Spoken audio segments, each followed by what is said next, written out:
El único crimen que persigue este gobierno es la disidencia.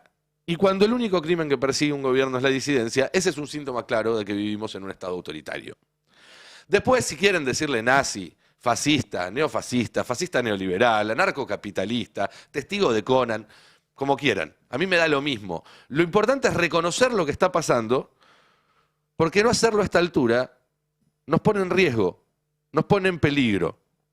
No reconocer lo que está pasando y no actuar en consecuencia nos pone en peligro. Y no a mí, que ayer pude haber recibido una denuncia, sino a todos. Yo todavía no pude ver el expediente, no tuve acceso al expediente, no sé por qué fue que me denunciaron, pero supongo que, como pasó con Ari, fue por decirle nazi al presidente. Bueno, que me sigan denunciando, porque lo voy a seguir diciendo.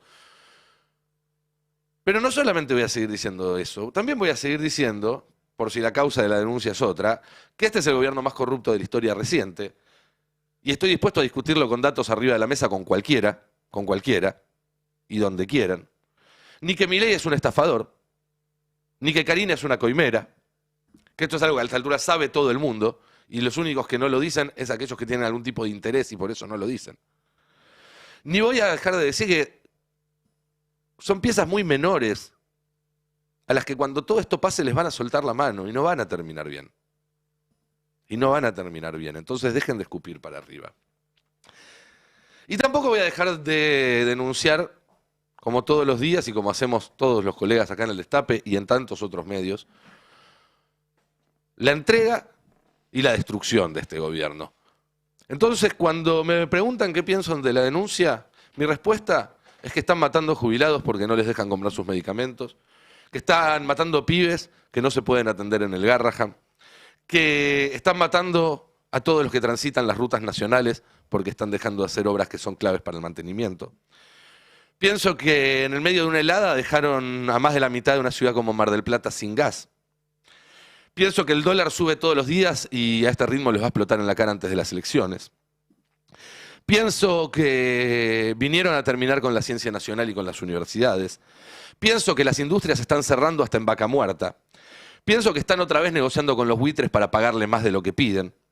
Pienso que abandonamos nuestro plan nuclear y quién sabe qué otras cosas por pedido de un gobierno de otro país.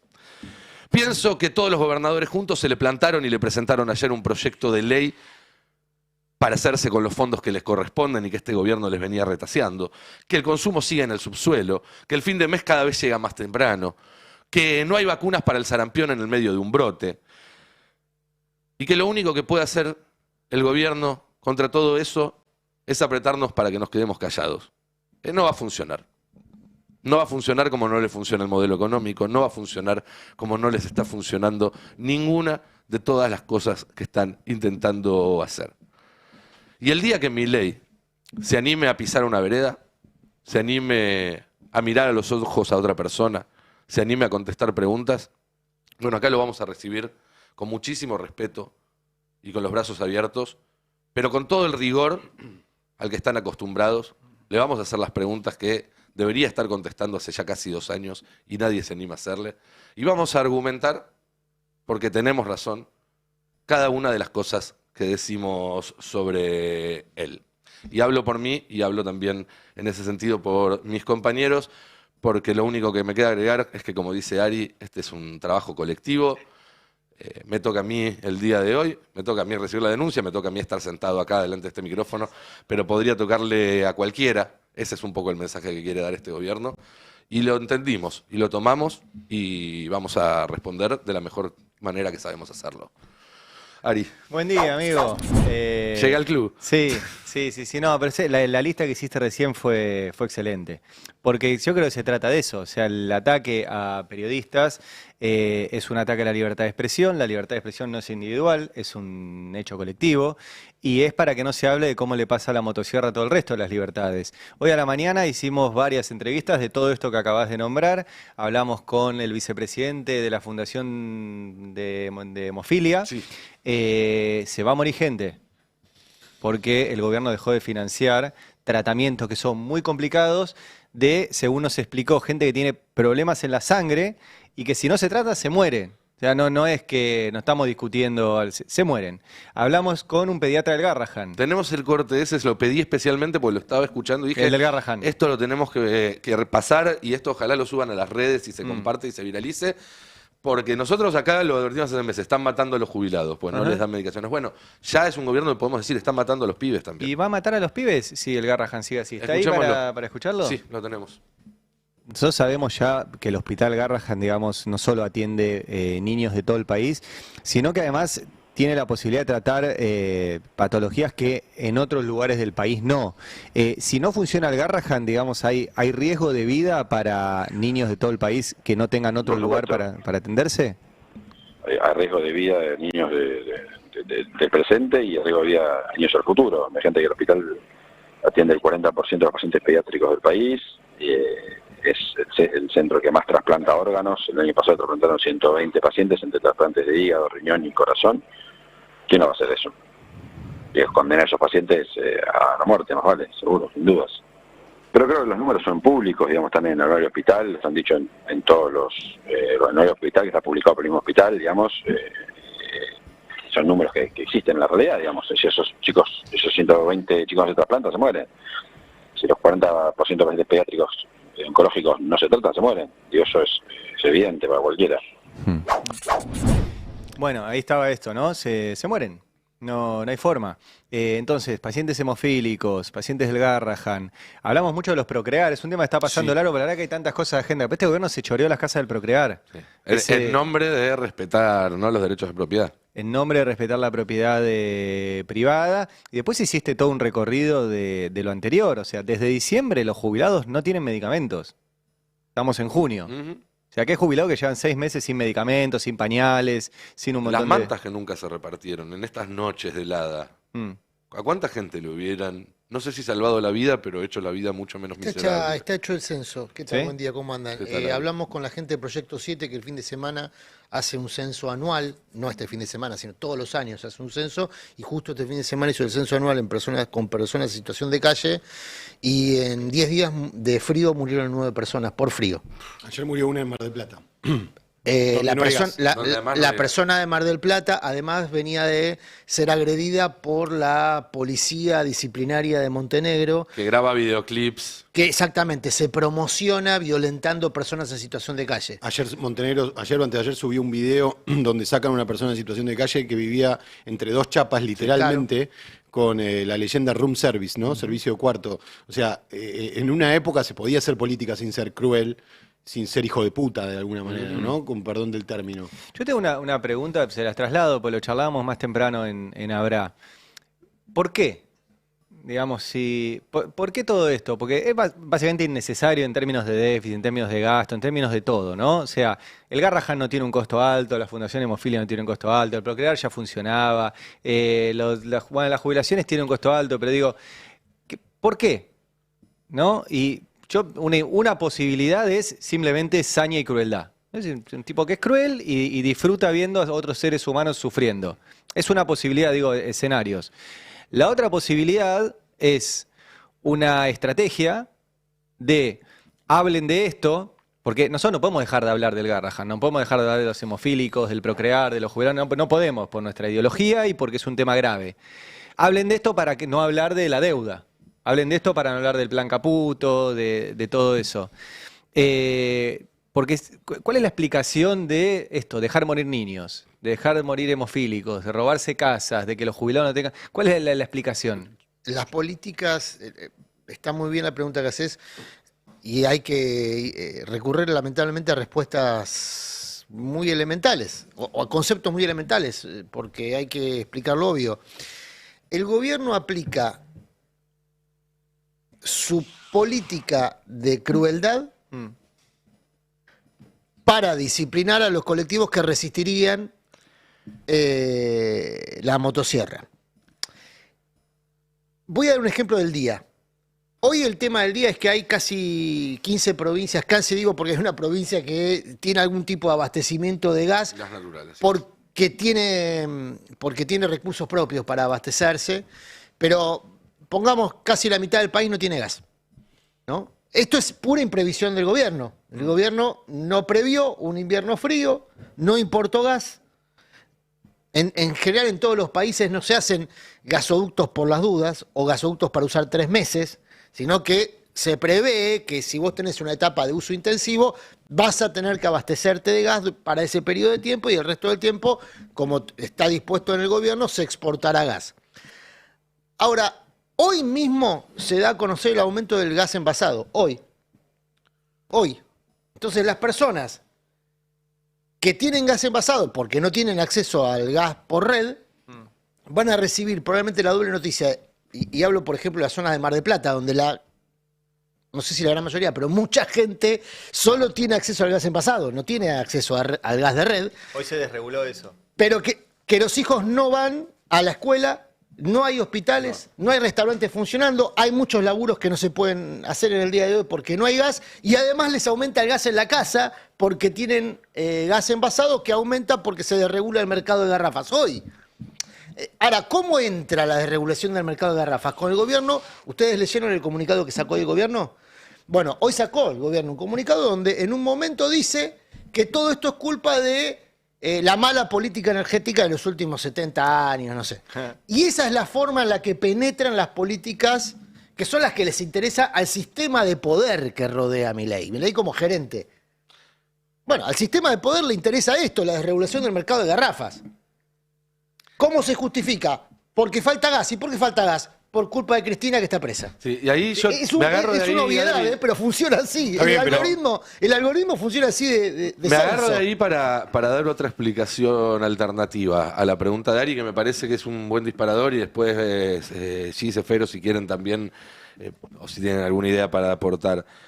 Yo creo que este gobierno, que simula seguir un dogma de cero estatismo, que sabemos que es falso, que lo que buscan en realidad es direccionar el Estado a favor de intereses muy concretos, eso ya está claro, ¿no? Pero en la práctica, o el dogma con el que justifican eso, es el de cero estatismo.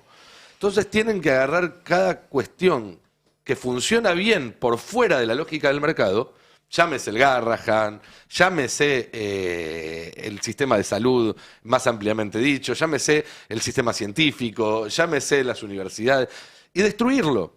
Porque necesitan que no haya contraejemplos de su dogma de fe de que el Estado no sirve para nada. O sea, vos decís que no es para distraer, sino que es parte del plan. Es parte central del plan, por supuesto. Para mí es parte central del plan. Hay un componente distractivo igual, ¿eh? Son los caramelos de madera que lastiman. Como es que, a ver, si vos haces una explosión, obviamente que también hay gente que se va a quedar mirando la explosión. El artificio.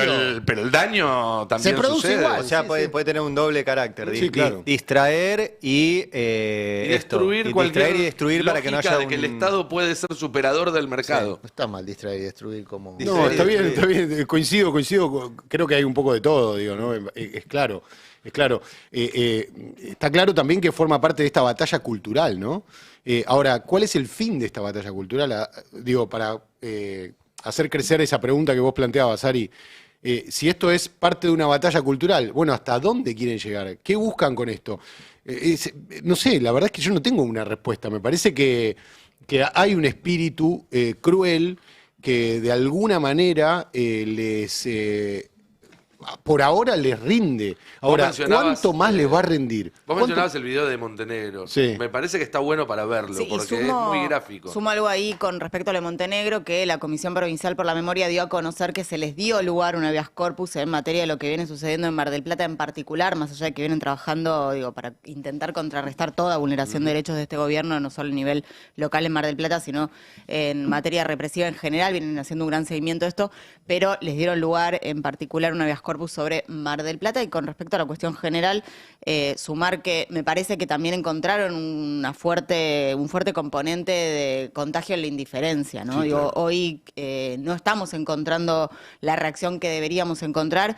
En el caso de Ari vienen trabajando un montón con todo lo que tiene que ver con pacientes oncológicos o la interrupción de medicamentos, no solo el Garrahan, y la verdad es que la información existe y está, y tenemos un montón de sectores que podrían tener esa información, pero encuentran un fuerte muro en operadores del régimen, podríamos decir. La crueldad y la indiferencia, que son dos caras de la misma moneda, que es la moneda de la disolución de los vínculos, ¿no? Bueno, el Del tejido individuo social por roto, sobre sí. la comunidad. Veamos el video que comentábamos recién, por si alguno se lo perdió, donde se ve todo esto a la luz del día. La violencia y también el uso de la violencia como espectáculo. Las dos componentes de este régimen.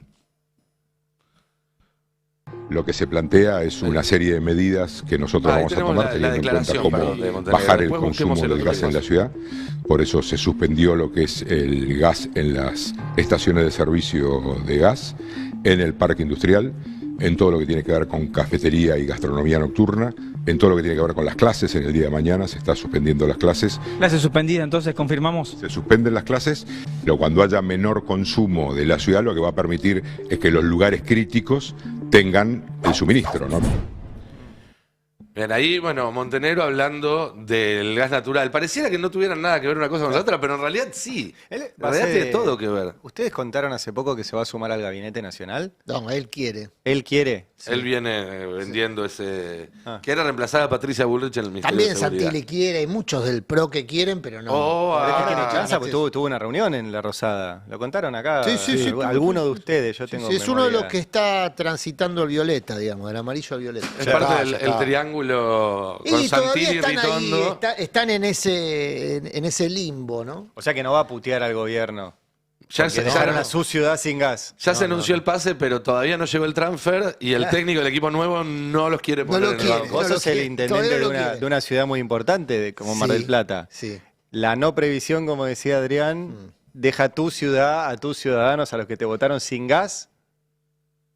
Pero es Y- una imprevisión, es muy importante lo que está pasando con el gas, ¿eh? Porque hay mucha gente, insisto, hoy hay 15 provincias que no tienen gas. En el país de Vaca Muerta. En el país de En el Vaca país de Muerta. Vaca Muerta. Sí, eso es increíble. Donde se acaba de anunciar un nuevo convenio de explotación en Vaca Muerta un día antes del fallo de Presca, porque todo tiene que ver con todo, digamos. Ahora, el sentido de Vaca Muerta que le otorga el gobierno a Vaca Muerta, este gobierno a Vaca Muerta, es un sentido extractivista. Recursos naturales destinados a generar dólares, los dólares que estén dispuestos a dejar los que explotan Vaca Muerta. Ni siquiera hay una exigencia muy intensiva, ¿no? Es un negocio extraordinario, extractivo, Sí. exportador. Nosotros padecemos cuando nos falta algún insumo energético, luz o gas, en nuestros hogares, la gran mayoría de los argentinos. Pero básicamente lo que padece fundamentalmente es el sistema productivo, Sí, claro. porque el sistema productivo se abastece de... También les cortaron, ¿no? Bueno, Que tienen contratos especiales las industrias. no, le cortaron a los que tienen los contratos especiales y los especiales son los interrumpibles. Esto viene de lejos, los interrumpibles son aquellos que ante un pico de demanda se les interrumpe el suministro, pagan más barato por eso. Pero hay otros que no tienen posibilidad de contratar de manera interrumpible, por ejemplo, quien tiene un horno Somisa, que no puede interrumpir el abastecimiento de la energía. Digo Somisa por citar el más, No, digo, y más todo conocido. esto en un contexto- A esos también le cortaron. Y todo esto en un Ojo contexto con donde eso, la, ¿eh? la demanda de electricidad de la industria está por el suelo. No, Imagínate lo que bueno, sería si además estuvieran está- andando está las mitad de máquinas. máquina. Problemas de la matriz energética argentina. Buena parte de la energía eléctrica se produce a gas, porque son termoeléctricas. Y por eso mismo ayer hubo 100.000 hogares también Exactamente. sin luz. Vos tenés una sucesión de problemas, digamos, el efecto que se van dominó. encadenando por falta de imprevisión, dije yo. Y ahora casi no me arrepiento, pero quiero volver sobre esa palabra. ¿Es imprevisión o es un plan deliberado? Porque si el que más se afecta es el sistema productivo, y lo que vemos es que toda la política del gobierno afecta al sistema productivo, sobre todo al manufacturero. ¿No será parte del plan? No, van ahí. Estoy siendo conspiranoico, pero digo, ¿no será parte del plan? Por lo menos que al plan tira como lastre el sistema productivo, con todos los trabajadores Yo creo que adentro, ¿no? Naturalmente. Ahora, y perdón, porque por ahí abre una ventana nueva, pero ¿qué van a hacer los gobernadores? Porque ya, digo, atentar tan deliberadamente Bueno, contra el ayer sistema hicieron algo, productivo. ¿no? En el Sí, Congreso. por eso. Presentaron un proyecto. Lo de ayer fue una bombita fuerte. No, pero lo habíamos mostraron los anticipado. dientes. Por eso, porque me parece que una cosa es jugarle a favor en la medida que vos tenés un margen para recibir algo del gobierno. Ahora, no están recibiendo nada del gobierno y están atentando contra la productividad. Bueno, Digo, que ya el no hay enojo- mucho margen. Lo dijo, perdón, Sí, Adrián, sí. lo dijo el fin de semana Ignacio Torres, que no es un gobernador que pueda acusarse de opositor al gobierno. Ya dijo, tenemos que ir por la pata productiva, porque si no este plan va a terminar mal. Bueno, Sí, además lo que se sigue viendo es un gobierno que los convoca. Lo que pasó fue esto. Los usa y no los- el martes claro. los juntó a los ministros de Economía, supuestamente para darles una propuesta, y les dio la misma propuesta que una semana antes. Entonces lo que sucedió ayer, para poner al día quizás a los oyentes que no estén tan al tanto, es que se presentaron 2 proyectos de ley con el apoyo, con la firma de todos los gobernadores, donde se pide el reparto de los adelantos transitorios, de los adelantos del Tesoro Nacional, y el reparto de una parte del impuesto a los combustibles, porque si bien este gobierno hace 2 años que estaba gobernando sin presupuesto y por lo tanto tiene prácticamente libertad para hacer lo que quiera con las partidas, hay otras leyes que no son las leyes del presupuesto, que sí están vigentes y que establecen determinadas asignaciones puntuales de recursos. La ley del impuesto a los combustibles dice, este impuesto se cobra y una parte va automáticamente a las obras de vialidad, a las obras de mantenimiento de las rutas nacionales. Los gobernadores dicen, mira, Milei, vos en tu supuesto superávit estás contando esta plata, pero no la estás ejecutando. Entonces, o no tenés un superávit o te estás gastando la plata en algo que no es lo que la ley te dice que te lo Hubo tenés gente que que fue gastar. presa por ese impuesto al combustible. Hubo gente que fue presa por hacer cosas bastante más leves que este. Dueño de esta medios, chanchada. no, pero dueño de medios, ¿se Sí, acuerdan? claro. La deuda de la Cristóbal prisión López. de Cristóbal López y Fabián de Sousa fue porque supuestamente eran agentes de retención de ese impuesto y no se lo daban a la FIP. Así Y fueron en cara, o sea que Milei está reteniendo ese impuesto y no lo está gastando. Absolutamente. Milei está también, digo, Ercolini ahora los que metió se habla en cana. tanto de las prisiones preventivas, está haciendo un montón de cosas para evitar que se lo investigue, que supuestamente es un causal de prisión ¿Saben preventiva. que hay- Ahora en un rato hablamos de lo que pasó ayer en el Congreso, pero para que no se conforme la investigación libre, el gobierno está haciendo cualquier cosa, pero cualquier cosa, para que no se conforme. no, iba a decir que a Ignacio Torres el otro día en una entrevista que dio en Radio Mitre, donde dijo esto que comentaba recién, también se le escapó, creo yo que se le escapó, porque después medio que reculó, dijo que esto de la retención de parte del gobierno era malversación de fondos. Y sí. Cuando la periodista escuchó, perdón, malversación de fondos, ahí intentó explicarlo, intentó suavizarlo, pero claramente hay una malversación de Ustedes fondos. Hay quizás una no se realidad acuerdan, electoral también, a Dilma Rousseff Sí. la sacaron de la presidencia, le hicieron un juicio político y la sacaron de la presidencia por resignar mover una partida. partida de un presupuesto a Sí, otro. lo que pasa es que nosotros podemos tener una duda sobre si se está cometiendo o no ese delito. Ahora, si un funcionario público dijo que tiene conocimiento de ese Sí, delito, claro, debería estar denunciándolo. Lo que pasa es que los gobernadores sintomatizan el escenario electoral. A ver, en política, Sí. insisto, con este concepto se puede ser cualquier cosa menos ingenuo. De hecho, se ha demostrado que se es cualquier cosa en política sin ninguna consecuencia, pero si sos ingenuo, cocodrilo que duerme es cartera. ¿Qué es lo que están detectando los gobernadores? Que ya no comparten tanto electorado con Milei, como sí ocurría hace un año o después del proceso electoral presidencial, y que al mismo tiempo el gobierno nacional a sus aliados les exige mucho y les da poco. También les exige mucho en términos electorales. Pasó con Valdés Corrientes el fin de semana.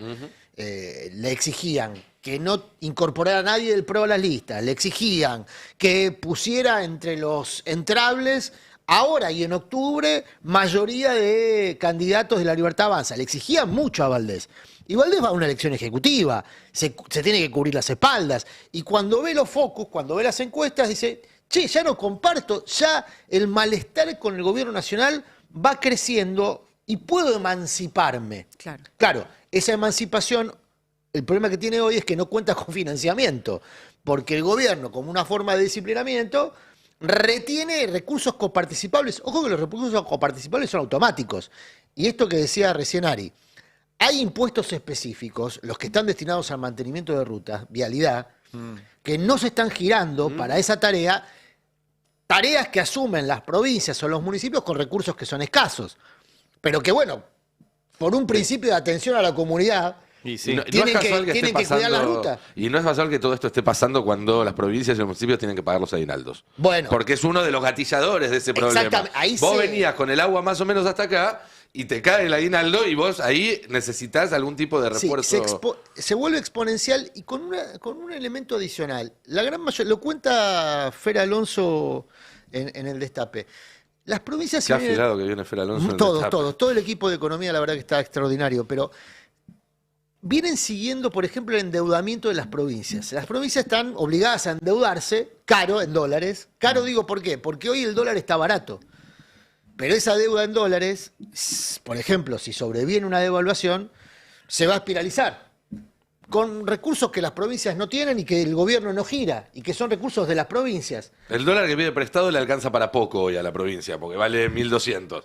Ahora, cuando lo Pero tenga son que caros, devolver, Son caros. por un lado va a tener que hacerse cargo de intereses muy altos, porque Argentina sigue pagando una tasa muy alta. Exactamente. Pero por otro lado no sabe si va a tener que devolver dólares a 1.200, a 1.400, a 1.800 o a 3.000. Es un problemón que en muchos casos es a mediano plazo, y ese es el problema que estuvo en la discusión entre los ministros de Hacienda, fue el lunes la reunión, si no me equivoco, ¿no? El lunes, martes, los ministros de Hacienda de las provincias y Guberman, que es el hombre fuerte de las finanzas del Ministerio de Economía. Y el desacuerdo giró en torno a eso, al panorama crítico financiero de las provincias. Claro, ¿qué es lo que está pasando? El primer mostrador de reclamo de los ciudadanos es el municipio, ¿no? O sea, cuando un ciudadano...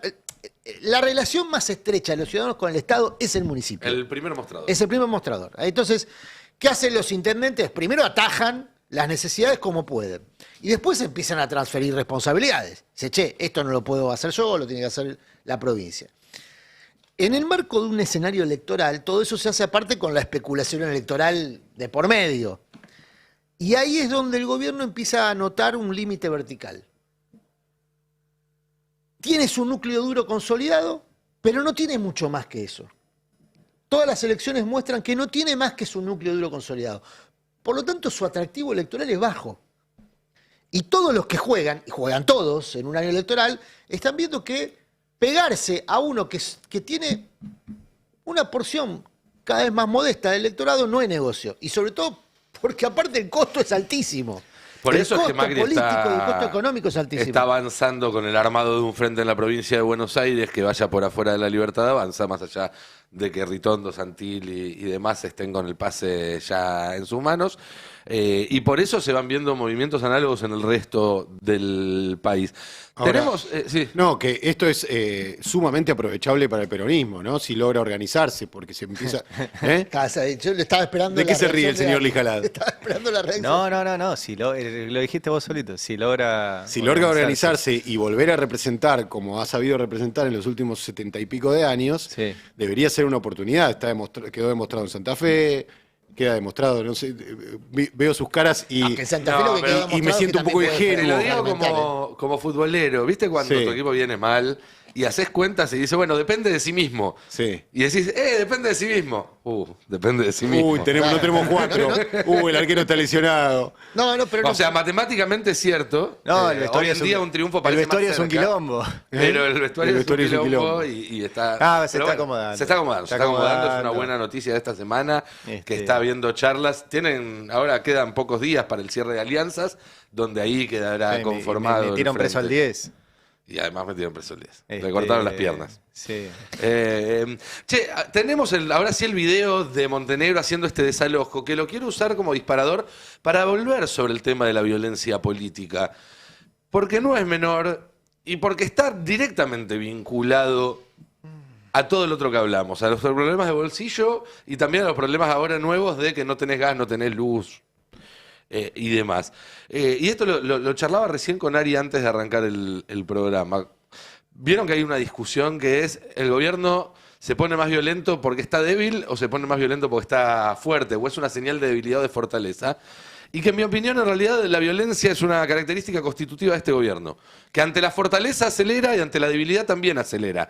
Que no hay, en ese sentido, un termómetro que podamos tener.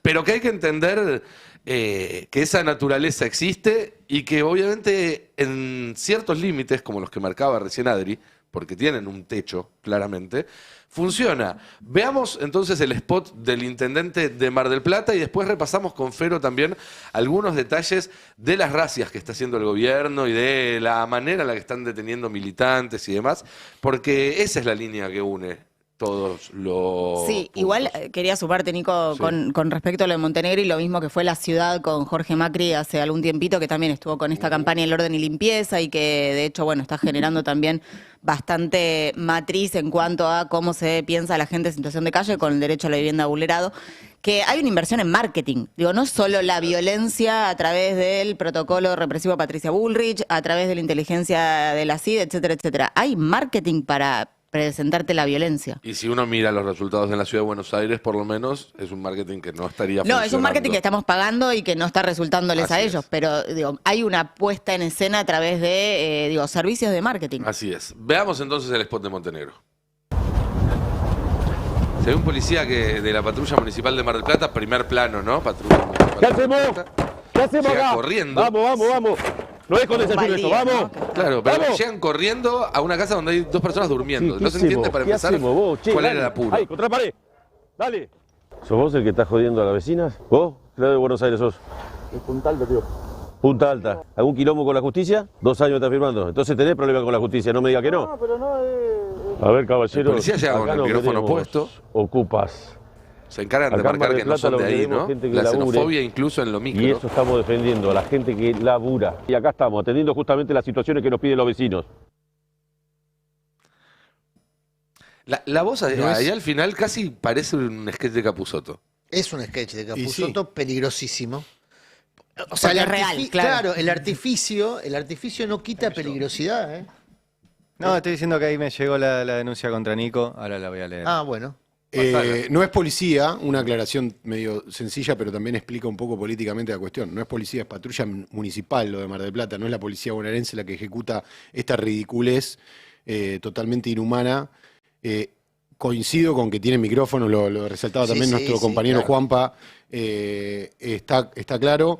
Y si uno, no sé, hace mucho que no van a Mar del Plata. Hace un montón. No, yo sí, voy seguido. Es un paso desastre seguido. Mar del Sí, Plata. sí. Es una ciudad absolutamente abandonada a nivel vial. Por ejemplo, las calles son un desastre. La limpieza es horrorosa. Yo estuve en el verano laburando en Mar del Plata.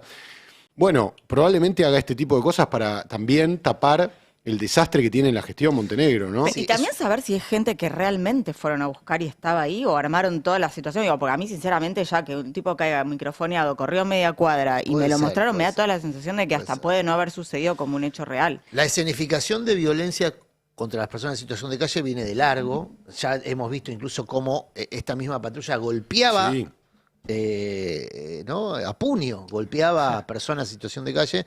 En Mar del Plata murió hace 2 días una persona en situación de calle por frío. Una persona de unos 60 años. También había ocurrido algo similar en Entre Ríos unos días antes. Y la gente de Proyecto 7, insisto, que trabaja desde hace muchos años con personas en situación de calle, viene contabilizando casi la misma cantidad de muertos que días de frío. Hasta hoy, donde además de vivir los días más fríos del año, la mitad del país no tiene gas. Insisto, la crueldad es un medio, ¿eh? Para mí no es un fin. La crueldad es un medio. ¿Para qué? Bueno, para imponer un plan de pauperización de ingresos, de pauperización de las condiciones de vida y volverlos estructurales. Es el gran sueño húmedo de la élite argentina que no lo pudo hacer ni siquiera con un genocidio. O sea, aplicaron un genocidio para volver estructural un plan de pauperización generalizado y no lo lograron. Sí, con una diferencia, digo, y no quiero generar comparaciones porque Sí, me sí, voy a sí. correr de ahí, pero digo, en este caso en particular te están generando como enemigo interno no solamente el que va y pone caca en la puerta de la casa expert, sino que entrarían en la lógica de a quienes aplicarle la crueldad, niños, enfermos, ancianos, Claro, claro. digo, no solamente justificándolo desde un lugar político, digamos. Es que ahí hay Che, una- antes de irme, tengo tu Dale, Ahí lo denuncia. estuve viendo. Vamos a ¿Querés, ¿De qué lo acusan, Alanto? Lo ¿saben? primero no es solo adelanto, está claro, porque acá dice, promuevo la denuncia a mi ley con Francisco Neto, este abogado que tiene un programa que se llama Estado de Sitio.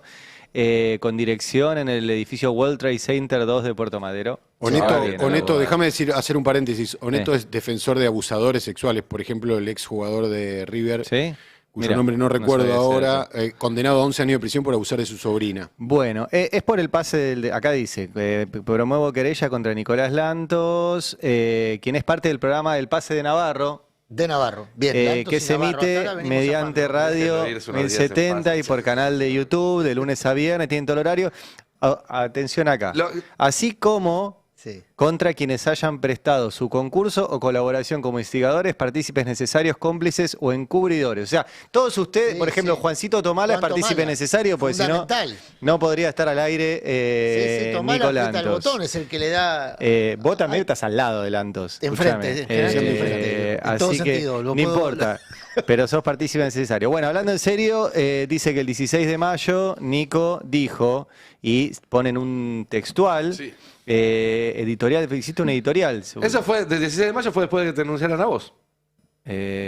fue inspirado. Fue inspirado en la denuncia contra vos. O sea, si Johnny ayer mañana hace una editorial por tu denuncia, lo denunciará él. Es una cadena de denuncias. Claro. Donde cita, claro, vos pusiste, tenemos ahí el Instagram de Javier Milei, lo que era el Instagram de Milei durante su campaña. Durante toda la campaña mantuvo un número que se ve a la derecha, que es el de la gente que lo sigue, fijo en 1480. Que él sigue, fijo en 1488. Cada vez que deja de seguir a alguien o se bajaba alguna cuenta que él seguía otra más para dejarlo ahí fijo. ¿Qué es 1488? Es un símbolo nazi, Así dijiste es. vos. No lo digo yo, está reconocido. Ahora acá está la explicación. Mirá si no, este tatuaje que está sacado de un neonazi. Ahí mostramos en su momento en el programa una foto. Que está preso en Alaska, donde se ve claramente la cruz gamada, la esvástica, las SS de los nazis, 1488. ¿De dónde viene ese símbolo? Que, insisto, es un símbolo que Milei tuvo durante toda su campaña en su portada de Instagram. Algunos se burlaron de eso en las redes, de que yo denuncié esto, pero es muy serio. El 88 es la octava letra del alfabeto, que es la H. HH88, Heil Hitler. Ajá. El 14 es un poco menos claro, pero viene de otro silbato de perro. Silbato de perro se le dice como expresión, ¿viste? Los silbatos de perro silban a una frecuencia que solo lo escuchan los perros y no las personas. Sí. Silbatos de perro son aquellos símbolos, frases o gestos que utilizan los nazis, que son reconocidos entre ellos, pero que son inocuos a la mirada del público general. Alguien que no sabe qué es 1488 no sabe, pero un nazi que ve que un candidato tiene 1488 en su Instagram dice, che, este es de los míos. Actúa como código. Sigo leyendo el textual. Ahí está el tatuaje que mostramos en su Sigo leyendo el textual de tu editorial. El 14 es poco menos claro, pero viene como otro silbato de perro. Cuando los nazis hablan... Oh, Dios, este celular... Cuando los nazis hablan de 14 palabras, están refiriéndose a una frase que tiene 14 palabras, obviamente, que es muy específica, pero que no la pueden decir en voz alta porque se nota que son nazis. Esa frase dice, debemos asegurar la existencia de nuestro pueblo y un futuro para los niños blancos. Es parte de un manifiesto de otro terrorista de extrema derecha, que también se murió en la cárcel condenado por actos terroristas, y que es la base de la construcción de la teoría del gran reemplazo. Insisto, esto es el textual, debemos asegurar la existencia de nuestro pueblo y un futuro para niños blancos. Sobre esa base se construyó la teoría del gran reemplazo que toma el gobierno de Milei para hacer su plan Patria Grande como excusa para construir un enemigo interno. Para no ser nazi, Milei tiene demasiados puntos de contacto con nazis. Déjenme que les diga. Video disponible. Está el link. Sí. De Destrucción, Nazismo y Entrega, que es tu editorial. Esta editorial está al canal del Bueno, ponelo de vuelta. Igual es buenísimo, porque el textual, yo estoy diciendo, para no ser nazi tiene muchos puntos de contacto con los nazis. No, esos son los hechos. Y el delito que delito es calumnias e injurias, que se le atribuye a la comunidad afectando gravemente mi honor y reputación al vincularme con el dictador nazi Adolf Hitler y los postulados de los nazis. En un punto, Ari, si no entiendo mal, está involucrando también a la audiencia, porque si habla de encubridores y demás, digo, cualquier persona que escuchó o vio el programa ese día y no accionó en tu contra estaría... No, pero digo, me parece para entender también que básicamente está no solo el delirio que significa la cuestión en sí, sino que esta idea de o a cualquier persona que... Sí. Sí. Yo quiero decir, 16 de mayo fue viernes, yo no estaba. Yo tampoco, chicos, pero no Ahora se lavan las manos todos. Yo estaba, Niquito. Pero escuchen el pero. El Yo pero estaba, viejo, de, yo haber, estaba con vos. de haber estado hubiese suscrito al pie las palabras de Nico. Estaba por hacer esa aclaración. Pero sobre todo porque están fundadas. Es lo mismo que había pasado con Ari. Ari hace un texto, por escrito además, que en general tiene una exigencia de argumentación un poquito más severa que el oral, no sé por qué, pero funciona así. Digamos, para nosotros funciona así. Y Ari aparte suele ser muy riguroso con lo que escribe. En cambio conmigo tenías dudas, estabas esperando a ver. No, pero digo, está fundamentado lo que dice. Sí, claro. Que no es una acusación. Lo mismo que hizo Nico. No son acusaciones. ¿Saben lo que está bueno que pueden hacer? Entre otras tantas cosas, vayan a buscar el editorial de Nico, que está en YouTube, que se llama... ¿Cómo es que se llama? Ahora lo voy a compartir yo, así hacemos esto. Se llama... Volvés a la cadena, digamos. No, claro. Te pones otra vez como eslabón en la cadena. Destrucción, Nazismo y Entrega, editorial de Nicolantos, del 16 de mayo del 25. Este editorial está en YouTube, está en nuestra cuenta de YouTube del Destape. Lo pueden ir a buscar y lo pueden compartir. Yo lo voy a compartir como propio. Digo, yo digo lo mismo que dice Nicolantos acá. Porque básicamente es toda información lo que vos dijiste. O sea, yo no conocía esa historia. De hecho, me acuerdo porque vos me lo mandaste el día anterior, cuando empezaste a laburar en editorial, me lo mandaste por WhatsApp. Che, ¿viste esto de 1488? Y dije, ¿qué carajo es? Nunca lo escuché. Ahora, perdón, y ahí, todo dato. Pero quiero ser preciso también, porque es importante, sobre todo cuando sabemos que esto seguramente lo escuche un fiscal, un juez y demás. Sí. Ese es un elemento que da cuenta de que Milei, durante su campaña, trató de establecer algún vínculo con el electorado nazi. Que será pequeño, pero todo suma. No alcanza para decir que él, ni siquiera que él estuviera al tanto de esto, porque a lo mejor lo hizo un community manager. Ahora, a esto hay que sumarle que el tipo declaró su admiración por Elon Musk el día que Elon Musk hizo su saludito nazi. A eso hay que sumarle que le prestan el CCK a Abascal y a los nazis de Vox para que hagan sus actos de nazis. A esto hay que sumarle un montón de otras cuestiones que para mí son mucho más graves incluso que eso. Yo ese lo traje como un ejemplo justamente cuando decidieron denunciarlo a Ari por lo que había dicho, que había hecho un paralelismo muy trabajado y muy profundo sobre el discurso de Milei con el discurso nazi, cosa que también se profundizó en los últimos días con este muchacho Kaiser que apareció ahora en todos los canales diciendo que tenemos parásitos en la cabeza los que no tenemos el mismo pensamiento que ellos y demás. Todo eso es pensamiento nazi, está así verificado por la academia. Entonces, insisto, me parece que hasta lo que eligieron para denunciarme es hasta algo superficial. Sí, y sumar que hasta ahora todo lo que ha denunciado el gobierno en materia de supuestas calumnias o injurias no han logrado tener algún resultado en ese sentido, ¿no? Digo, más allá de que puedan continuar ellos la acción de modo individual, digo, en el caso de Ari, por ejemplo. Sí, pero en el revoleo sí se No, está claro, está claro. Que acompañe, viste que siempre está. Seguro, sí. Bueno, Arroyo Salgado está trabajando un montón para ellos, claro. Acá lo encontré. Tiene, en este momento, la editorial de Nicolantos, por la cual lo denunció Milei, tiene 14.000 vistas.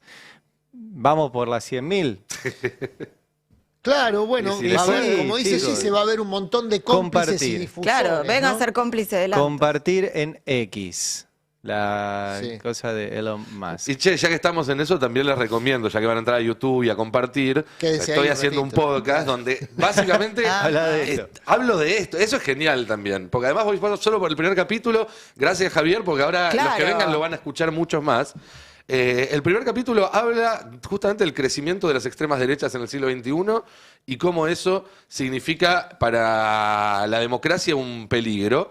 Ahora en unos días estamos terminando el segundo, que habla sobre la clase media y sobre el deterioro de la clase media que fue en paralelo también con el crecimiento de las ultraderechas. Y así voy a seguir todo este año y todo el año que viene porque tengo mucho para decir, llevo una década investigando este tema. Por eso también insisto en lo que dije en el editorial. No creo que Milei, porque no... Espero que esté ocupado en cosas más importantes, además. Pero cualquiera que tenga ganas de debatir estas cuestiones, con todos los datos sobre la mesa, lo podemos hacer acá en el Destape. Puedo ir al stream que ustedes quieran, al canal que ustedes quieran. Yo no tengo ningún problema en sostener con argumentos y con ideas cada cosa que digo acá y cada cosa que digo en los otros ámbitos donde me invitan a expresarme. Y eso es lo que también nos hace un poco diferente de ellos, que dicen un día una cosa y otro día todo lo contrario y no tienen ningún tipo de vergüenza en ponerse la media de un pie en el otro. Sí, hay que decir que esto es un gobierno ahogado en una economía que hace agua y que entonces busca oxígeno en la violencia de Estado, ¿no? Ese es el contexto. No solo la economía le está haciendo agua, le Bueno, está la haciendo política, agua y la todo. política naturalmente también, pues la política, lo que decíamos, el sexto sentido de los gobernadores, detectan que el presidente ya no está angelado, por lo menos no en términos electorales. Mantiene un núcleo duro que es muy activo, muy intenso y que requiere de este tipo de alimento balanceado, digamos. El alimento balanceado de ese núcleo duro es la violencia pública. La violencia contra la mujer, la violencia contra los comunicadores, la violencia contra otros políticos, ¿no? Ese es el alimento balanceado del sistema de violencia que acunó y que encumbró a Milei. O sea, no es que Milei sale de ahí, no sale de otro lado. Claro, el tema es que cada vez va a ser más exigente. Cada vez va a ser más exigente porque necesita de más distractivos, de más nutrientes. Ahora, el problema, insisto, es que en la vida real... Compartido, perdón. Ya lo En la compartí vida en mi cuenta real- de Twitter por si no lo En la encuentro. vida real, por ejemplo, Ahí están está. subiendo todos los dólares. Todos ahí, ¿eh? Están todos. No, digo que ca- la gente no come de eso. Y bueno, y Por cada eso, vez va a la comer gente- menos. La gente no come de eso. Come desde el punto de vista simbólico aquel que alimenta las redes sociales con odio.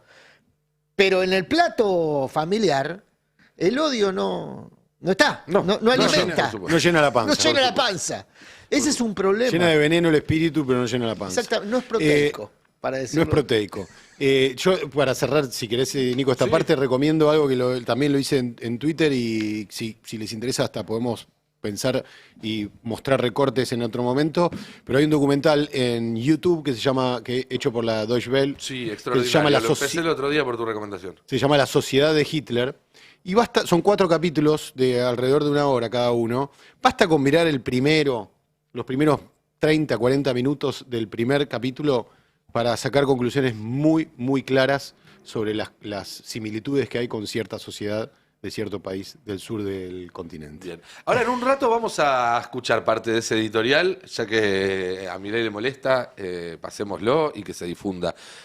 Sobre todo por lo que venimos diciendo, porque está todo sustentado. Acá no hay inventos, no hay fake news ni nada por el estilo.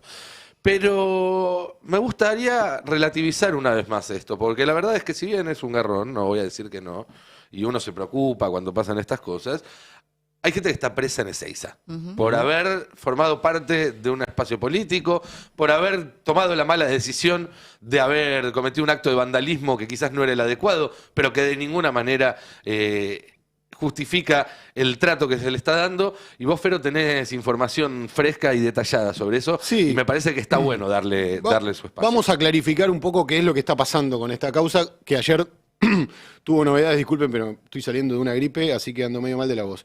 Ayer tuvo novedades en relación con nuevos detenidos, 4 nuevos detenidos, entre ellos la presidenta del bloque de concejales del peronismo de Quilmes, Eva Mieri. Además detuvieron a Iván Díaz Bianchi, un pibe de 22 años, militante, a Aldana Sabrina Muzio y Candelaria Montes, todos presuntamente involucrados en la planificación y la ejecución del ataque, informó el Ministerio de Seguridad de la Nación. Se suman a Alesia Abaigar, como vos decías, Nico, detenida desde hace casi una semana Así es. en el penal de Ezeiza, el penal de máxima seguridad de este país, probablemente, algo absolutamente ridículo. Eva, la concejal de Quilmes, detenida ayer, es madre de dos hijos que en este momento no están con su madre ni se pueden comunicar con su madre. Y fueron detenidos porque se supone, porque hay secreto de sumario, así que hay muchas cosas que no sabemos, se supone que participaron de este acto de vandalismo tirando mierda en la casa de Espert, algo que hasta puede sonar redundante. Lo hicieron aparentemente a bordo de una camioneta de una empresa que le había cedido la camioneta al municipio de Quilmes, es decir, se presupone que lo hicieron a bordo de un vehículo oficial que se sumó al vehículo, a un Renault Clio, que era el vehículo que supuestamente pertenece a Alesia. Digo supuestamente porque en este hecho contra la casa de Espert, el Clio, tanto el Clio como la camioneta tenían las patentes tapadas, así que se supone, pero no sabemos. Bueno, la gran pregunta acá es, ¿de qué se acusa a estas personas para tenerlas detenidas y en el caso de Alesia detenida en el penal de máxima seguridad de Seiza? Habiendo estado incomunicadas también, ¿no? Incluso. Sí, de hecho, por lo menos hasta anoche, las 4 personas detenidas nuevas están incomunicadas y entiendo que Alesia también está incomunicada. Bueno, se entiende que hay una averiguación de un delito y que lo que presupone la jueza Arroyo Salgado es que podría haber ocurrido los delitos de atentado contra el orden público, amenazas agravadas e incitación al odio, delitos que tienen una pena en expectativa de 3 a 8 años. Por lo tanto, lo que presupone Arroyo Salgado para sostener la prisión preventiva de Alesia Abaigar es que hay un riesgo procesal. Es bastante ridículo pensar que hay un riesgo procesal en el caso de Alesia Abaigar, primero porque es funcionaria pública, con lo cual tiene un trabajo, y segundo que, bueno, lo que suponen es que ella puede atentar contra la investigación. Lo cual también es bastante ridículo, ¿no? Teniendo en cuenta el contexto, el delito que se investiga. Y a todo esto sumarle, si se quiere, la ridiculez, no sé, me cuesta decirlo un poco porque entiendo que además hay muchísimas dudas aún sobre las pruebas que tienen, digo, y demás en la acusación. Claro. Pero además, incitación al odio cuando este repudio surge por un hecho de odio concreto. Digo, Espert odia. No solo es parte de este plan económico criminal, que es violento, sino que además, digo, de ahí parte todo. Hay un doble discurso del gobierno que primero te invita a pelear afuera y te caga piñas y después llama a la policía para denunciarte a vos por lesiones, ¿no? Exactamente, y yo creo que hay una estrategia también ahí del gobierno de, hacernos pisar el palito en algún punto, ¿no? Incluso digo hacernos porque... Justificar la violencia.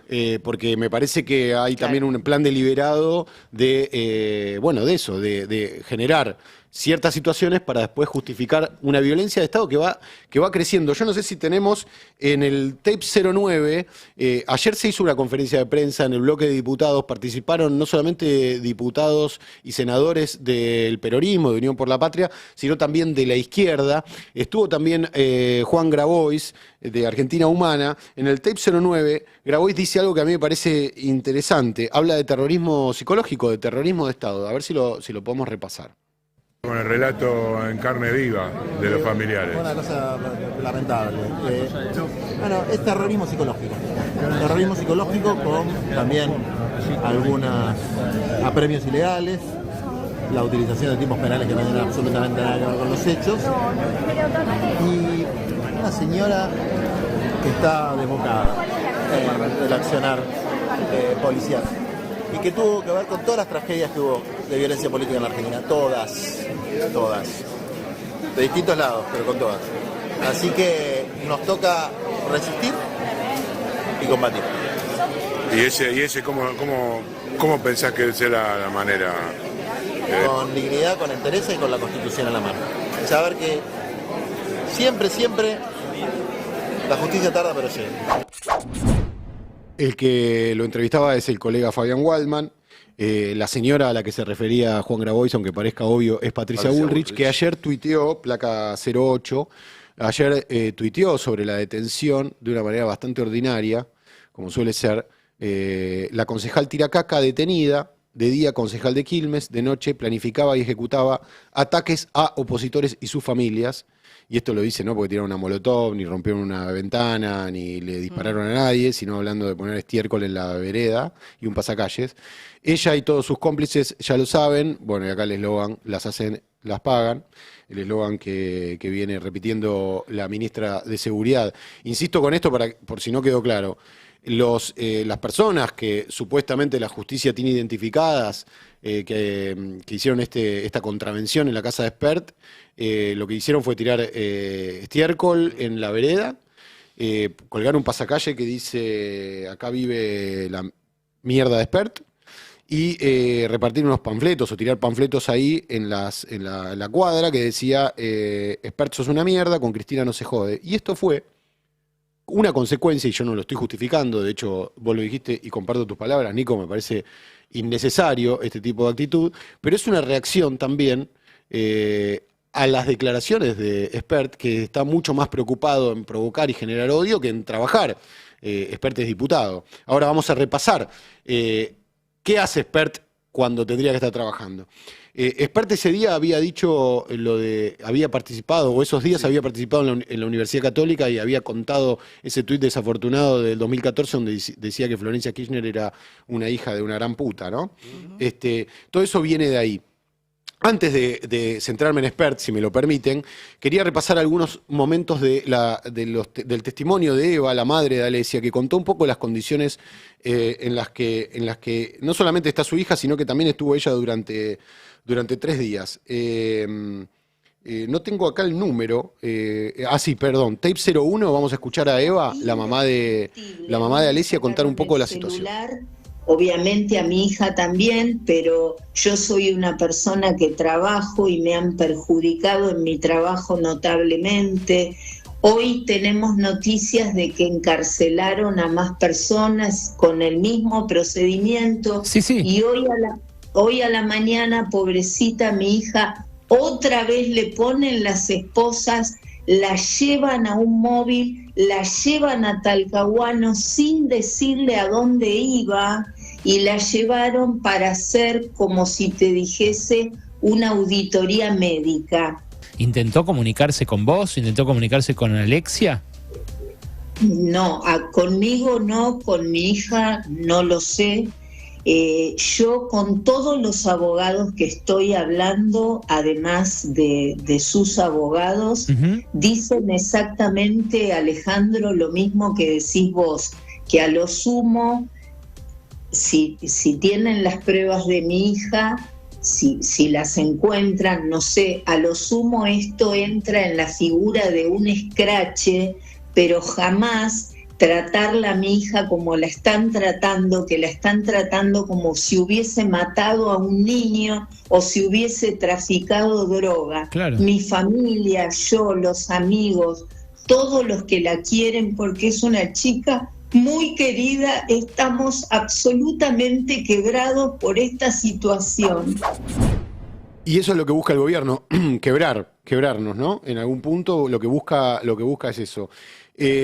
Alesia tiene una enfermedad autoinmune, no vamos a entrar en los detalles ahora, pero es una enfermedad bastante jodida, por la cual se pidió la excarcelación rápidamente. Y quien negó la excarcelación, además de la jueza Arroyo Salgado y el fiscal, fue el propio Espert, que en una presentación rechazó la excarcelación, diciendo que esto podía ser parte de una organización más compleja, terrorista, que buscaba ejercer el miedo y que por el riesgo de que Alesia Libre pudiera entorpecer la investigación sobre esa red supuestamente terrorista, era que pedían que Alesia se mantuviera en prisión. Por eso, la reacción de las diputadas ayer de decirle que era un cagón. Básicamente por eso, ¿no? Porque todo esto se podría solucionar con Espert pidiendo que la liberen y diciendo, bueno, esto es una contravención, que venga, que haga tareas comunitarias. Y no, cárcel o bala. Claro, lo que pide Espert es cárcel o bala. Sí, que a su vez utiliza todo eso para armar un show y él encubrir otra investigación, que es la investigación contra Milei por el caso Libra. Exactamente. Porque todo el circo de ayer en Diputados, ahora en un rato lo podemos repasar, tuvo que ver con eso, básicamente, con voltear una votación que hubiera destrabado la Comisión de Investigación Libra y también la modificación del régimen de DNU, que es a lo que apuesta Milei para gobernar sin mayorías en el Congreso. Pero tenemos a Javi Sluky aquí en la mesa. Javi, buen día, bienvenido. Gracias por agarrar el ascensor, subir desde la redacción. Un placer, por favor. ¿Habemos presupuesto? Algo Bueno, que debería ser una noticia de rutina con este gobierno es un poco más que eso. Tenés razón, algo así. En verdad lo que presentaron hace instantes es un avance del presupuesto 2026, medio raro porque no proyecta cifras macroeconómicas para el año que viene, pero sí da cifras de cómo va a terminar el dólar este año, ¿no? En un contexto de unos días bastante agitados para el dólar. O sea, básicamente precisamente. apuraron el adelanto del presupuesto para dar otra señal más a los mercados. Bueno, me parece que sí, ¿no? Recordemos que el dólar subió unos 80 pesos, el dólar, El oficial. general, el oficial, en estas últimas jornadas, se fue a un récord nominal de 1.245, digo, no es el récord real, evidentemente estaba más caro, por ejemplo, en la devaluación de diciembre del 23, pero sí récord nominal, después de lo que fue el durísimo informe del JP Morgan, que recomendó vender títulos argentinos, los LECAP, básicamente, así lo dijo JP Morgan, por el riesgo de la falta de acumulación de reservas, ¿no? Y también, bueno, el fallo de la jueza Presca por el tema YPF. Argentina la semana pasada, también recordemos que había expectativas de si iba a poder acceder al estatus de mercado emergente en el MSCI, otro banco importante de inversión, y no fue así. Bueno, se le está complicando el panorama para los mercados internacionales al ministro Caputo y casualmente hace minutos nada más enviaron vía diputados este adelanto del presupuesto que tiene algunas cifras bastante llamativas y que podemos compartir, si te parece, sobre todo, como te decía, de cuánto va a ser la inflación de este año y el dólar a fin de año. ¿A cuánto va a estar? Dicen que, ¿A cuánto va a estar? A ver, la inflación por este año va a ser del 22.7%. No me cierra mucho. ¿Cuánto llevamos acumulado hasta mayo? ¿Mayo es la última? Ahí no tengo el dato exacto, pero habría que calcular. En el presupuesto anterior que habían presentado, mejor dicho, el proyecto de presupuesto del año pasado, decían 18 y pico de inflación. Están admitiendo en ese sentido que no se cumplieron las proyecciones que tenían el año pasado, en el presupuesto que no fue aprobado. Ahora debemos estar, ¿cuánto? En algo así como 10 y pico por ciento de inflación. Mira, te digo, por el alquiler creo que marzo, abril, mayo es 8%. Porque esa fue la actualización si querés, ya te digo bien. Así que en total sí debe estar en streaming en vivo y podemos ver cuánto estuvo. Pero bueno, la otra cuestión es que el dólar a fin de año va a estar a 1.229 pesos. O sea, más bajo que lo que está ahora. Volver al futuro. Claro. Se va a subir al DeLorean. Hoy está 1.245, según lo que abrió hoy. Hay que ver qué pasa en esta jornada, pero llevamos ya 2 jornadas y pico de disparada del dólar, después de bastante quietud en el último mes y medio, después de la primera semana y pico de la salida del cepo, ¿no? Y, bueno, dice que para fin de año va a estar abajo de donde está ahora, y no solo eso, sino que reconoce en este proyecto del presupuesto que envió, repito, el Poder Ejecutivo a la Cámara de Diputados, que el tipo de cambio real bilateral, o sea, cuánto realmente vale el peso respecto a otras de las monedas de los socios más comerciales más importantes de Argentina, de otros países, va a disminuir 8.6% en este año. O sea, siguen están con la reconociendo, después dicen que no hay atraso cambiario, pero están diciendo que el tipo de cambio real disminuye en todo 2025. Ellos siguen diciendo entonces que el dólar se va a ir al piso, digamos, ¿no? Claro. No al piso de esa banda de 1000, porque obviamente ya está claro que que en 1200 hay un nuevo piso, pero no ven o están tratando de convencer a todos de que no va a haber otro salto cambiario. Bueno, muy interesante lo que decís, porque en verdad la banda inferior ya está por abajo de 1000, digamos que mes a mes se agranda un poco la banda superior y baja un poco la banda inferior, o sea que ahora debe estar en, bueno, habría que ver, no sé, 950 o algo por el estilo, estoy diciendo un número medio al voleo, pero claro, también es importante lo que decís, porque están diciendo que si el dólar va a estar a fin de año a 1.229 pesos, es que no va a tocar la banda inferior y por lo tanto no van a estar habilitados a comprar dólares en el Banco Central. O sea que están de alguna manera admitiendo que no van a tener ese mecanismo para acumular reservas. Y por el otro lado también, que fue, uno de los puntos, o el punto central que marcó el JP Morgan en este informe en el que recomendó a los tenedores de bonos argentinos, de los LECAP, vender. Y eso sumado a lo que comentabas antes, también en el hecho de que estiman que va a haber todavía 10, 12, 15 puntos de inflación, pero el dólar va a seguir quieto.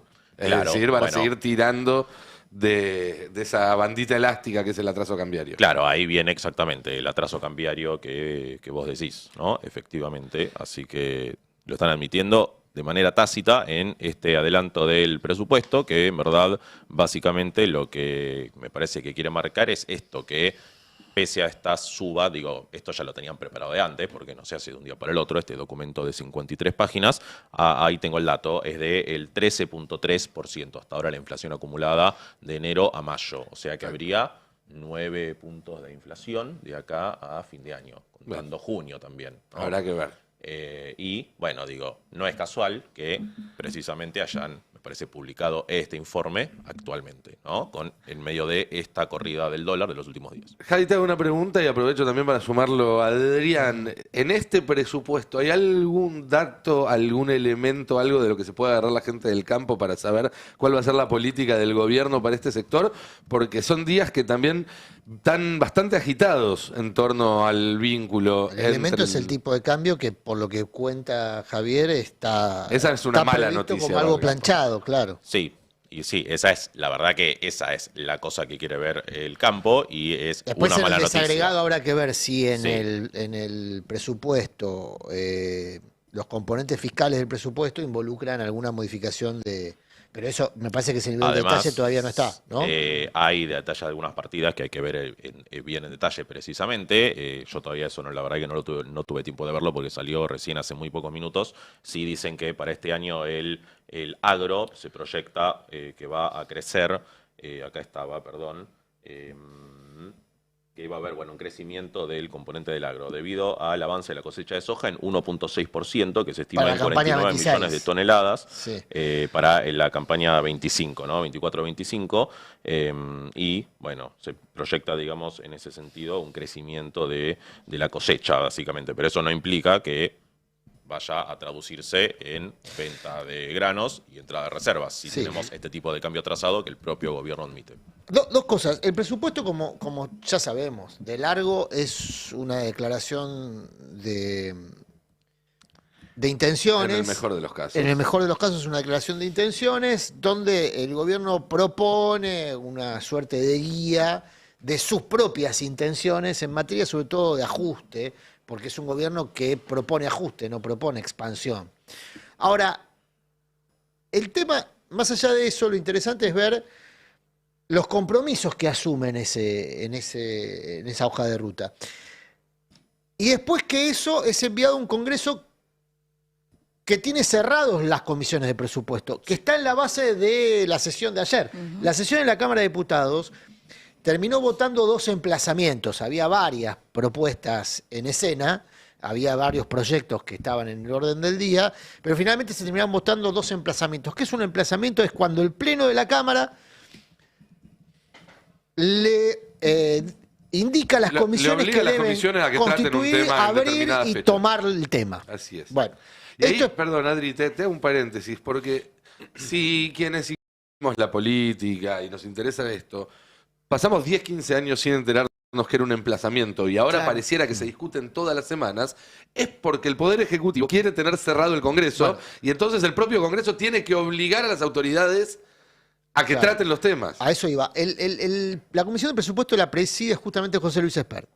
Por eso ayer Espert iba a estar en el centro de las miradas naturalmente, porque el emplazamiento era sobre la comisión que él preside en diputados. En el Senado la presida Tauche, que hoy también va a ser protagonista de un emplazamiento, probablemente en el Senado, porque también tiene cerrado en el Senado la Comisión de Presupuesto, donde hay media sanción de 2 leyes que para el gobierno son muy delicadas desde el punto de vista de sus proyecciones fiscales.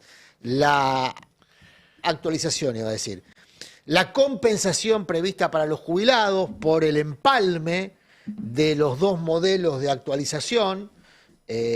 Por eso digo, yo iba a decir una actualización, pero es injusto, porque la verdad que no quiero generar falsas expectativas. Lo que se votó en diputados y lo que trataría el Senado, si es que Es una compensación. es una compensación por el empalme del año pasado.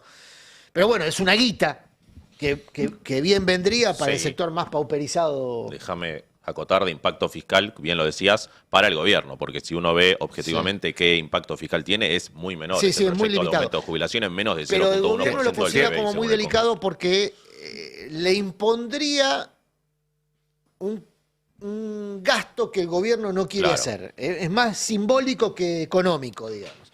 Y el otro es el de la ley de emergencia de personas con discapacidad, para personas con discapacidad, que tiene media sanción de diputados y que tampoco está siendo tratado en el Senado y que se va a emplazar a ser tratado justamente en la sesión de hoy, si es que hay sesión. Vamos a ver, ¿no? Está previsto que haya.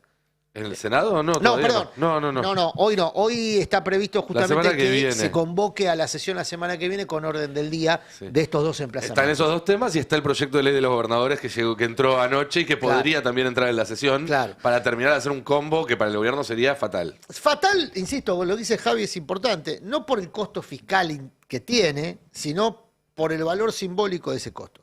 Bueno, ayer, ¿qué pasó entonces? Spert, que iba a ser protagonista por el emplazamiento, además fue a provocar justamente ser el centro de la escena porque considera que es el principal activo que tiene para ganar la carrera por la candidatura en la provincia de Buenos Aires. Todo hay que pasarlo por el tamiz de la disputa electoral interna de los espacios políticos, de todos los espacios políticos. La reacción que provocó Spert también hay que pasarlo por ese tamiz, ¿no? No es casual que las protagonistas de la reacción sean dirigentes de la cámpora. Todo hay que pasarlo por el tamiz de los posicionamientos internos en los espacios políticos. Digo porque, para ser coherentes con lo que yo pregono de que empezó el pase, se puede ser cualquier cosa en política, menos ingenuo. Lo que pasó ayer, entonces, es que básicamente Unión por la Patria impuso los dos emplazamientos que fue a buscar y le dio un mensaje al gobierno y al radicalismo de democracia, ¿cómo se llama? Para siempre, que pretendía imponer su propia agenda con universidades y demás y llevar de las narices a Unión por la Patria, que son los que constituyen la mayoría circunstancial que se necesita para establecer quórum. En todo ese enjuague, la provocación de Spert provocó una reacción de estas diputadas y se termina levantando la sesión con un beneficio para el gobierno, que es que deja en suspenso la composición de la Comisión Libra. Porque en definitiva ayer finalmente no se trata ese tema, que era algo ni la reglamentación de los DNU. Ni la reglamentación de la DNU, que son dos cosas que el gobierno pretendía que no se tratasen. Así que al final termina en una especie de empate, el bochorno, digamos, donde todo el mundo obtiene y pierde algo. Sí, ahí yo quiero agregar algo, porque no es la primera vez que el gobierno frena una sesión violentamente para no tratar algún tema que quería. Y el que termina tomando esa decisión intempestiva es el presidente de la Cámara, Martín Menem, porque en realidad su rol ahí no es aprovechar la excusa para levantar la sesión, sino llamar al orden e intentar que continúe. Por costumbre, una costumbre que hasta ahora nunca se modificó, la Cámara de Diputados eligió siempre como presidente a alguien que responde al Poder Ejecutivo, ¿sí? Porque se le da una prerrogativa y había una especie de idea de que así son los buenos usos democráticos. Me parece que en esta situación en la cual el Poder Ejecutivo de alguna manera está atacando al Poder Legislativo, corresponde que se revise el rol de Martín Menem, algo que se puede cambiar con mayoría simple, 129 diputados alcanzan para cambiar al presidente de la Cámara, y poner a alguien ahí que está a la altura de las circunstancias. Porque lo que está haciendo Martín Menem es un papelón, pero sobre todo es un ataque a las propias instituciones del Poder Legislativo, que es uno de los tres poderes del Estado en igualdad con los otros dos, y no subordinado a lo que decide la Casa Rosada. Hablando de Casa Rosada, Gise, ya te abro el juego, pero lo tenemos conectado a Jonathan Eguier también, nuestro enviado especial, nuestro hombre detrás de las líneas enemigas. Johnny, ¿cómo andás? Hola Nico, querido, ¿cómo andás? Bien, primero nada, te mando un abrazo muy grande. Solidarizarme con vos por esta barbaridad de Javier Milei y con todos los periodistas. Evidentemente hay una especie de cambio de estrategia, ¿no? De pasar de la verba a los papeles, digamos, ¿no? Nada, una barbaridad. Así que nada, te mando un abrazo muy grande desde acá. Obviamente acá todavía no emitieron opinión de esto de empezar a hacer este tipo de cuestiones, de denuncias y demás a periodistas. Pero bueno, nada, lamentable lo que estamos viviendo. Así que nada, todo el acompañamiento, por lo menos de acá del pase y del destape. Se agradece. Así que nada, acá Además, estamos. Fue un viernes, así que vos también estás enganchado, ¿eh? Sí, apareces en la causa. Sí, estamos todos. Van a hacer el penal, se va a llamar el pase del destape, así que vamos a estar todos juntos. Lo que sí, que nos traigan comida y demás. Bueno, medicamentos y puchos. para mí. Escúchame. Yo voy porque también. No estuve, así que les llevo, chicos. Claro, no. Pero su bastatina. Vale, está. ¿Cómo está todo? ¿Cómo está el clima ahí en La Rosada, John, en el marco de esto, ¿no? El proyecto de ley de los gobernadores, lo que pasó ayer en diputados, lo que puede pasar la semana que viene en el Senado. ¿Hay un clima de se nos puede estar viniendo? Bueno, acá hay una guerra silenciosa sobre quién es el responsable de lo que está pasando con los gobernadores. De un lado se tiran para un lado y del otro para el otro. A ver, por un lado están los Menem y por el otro lado está Santiago Caputo. Los Menem responden a Karina Milei, sería el carinismo. La gente de Santiago Caputo responsabiliza directamente a los Menem. Esto ya es una batalla que viene hace rato, ya es una pelea que ya tiene algunas semanas entre la gente de Santiago Caputo y sobre todo Martín Menem, pero eso es lo que venimos contando hace rato acá, ¿no? Largamente, sobre todo con Lule Menem. Acá lo que dicen es que gran parte, la gente de Santiago Caputo lo que dice es que gran parte de la responsabilidad de lo que está pasando con los gobernadores es el armado electoral, el mal armado electoral que están haciendo los Menem y Karina Milei, pero sobre todo los Menem, no apuntan a Karina, sino a Lule Menem, que es el armador en todo el país. Recordemos que acá hay una grieta con respecto a la idea de la estrategia. Para la gente de Santiago Caputo hay que arreglar con todos, hay que ganar la mayor cantidad de diputados nacionales y senadores nacionales, y para la gente de Menem lo importante es estar en el territorio y también ir a disputar las elecciones provinciales. Sí. Algo que a veces perjudica a los armados electorales, porque los gobernadores muchas veces te dicen no compitas en la provincial, si querés después acordamos en la nacional. El gran ejemplo es Chaco, donde ahí la Libertad Avanza, o por lo menos la gente de Caputo, considera que se laburó bien y se actuó bien. Fueron en acuerdo con los radicales, dejaron afuera al PRO y obtuvieron un gran resultado, un buen triunfo. Bueno, lo que está pasando para los que vienen, sobre todo para las diferentes elecciones que se vienen y algunas que ya pasaron, es que la gente de Caputo considera que Lule Menem está actuando mal en la estrategia, que hay que acordar más de lo que está acordando. Perdón, yo te voy a aplicar a distancia un seamos bueno entre nosotros. A ver, son dos negocios distintos. En términos de negocio claramente económico, conformar una lista abre una cantidad de boca de expendio que cotizan individualmente por cada puesto en la lista. Entonces, un primer puesto en la lista cotiza una guita, un segundo puesto cotiza otra guita. Si vos tenés que hacer un acuerdo donde integrás a otras fuerzas políticas, hay mucha gente para pocos puestos disponibles. Por lo tanto, o haces una subasta... Hay gente que quiere gratis lo que de otra forma le hubiera salido. No, gratis no. O haces una subasta, entonces pones a subastar los puestos. ¿A lo Kikuchi o más disimulado esta vez? Decís? No, Kikuchi no inventó nada, chicos, por favor. Esto es más viejo que el sistema electoral, digamos. No es un invento de Kikuchi. Lo que hizo la Libertad Avanza, y lo que está haciendo la Libertad Avanza, es... digamos, hacerlo con una voracidad y un desparpajo que pocas veces se vio. Basta seguir con atención lo que está pasando en la causa abierta en Chaco, donde se está verificando este método con recursos públicos del ANSES, por ejemplo. ANSES, PAMI, siempre ahí metido. ANSES y PAMI participando de la compra-venta de posiciones electorales. ¿Por qué aclaro esto, Johnny? Porque Lule Menem, a instancia de Karina Milei, sigue un esquema de negocios autonomizado, digamos, ¿no? Que genera una cantidad de bocas de expendio que permiten incluso el uso de recursos públicos.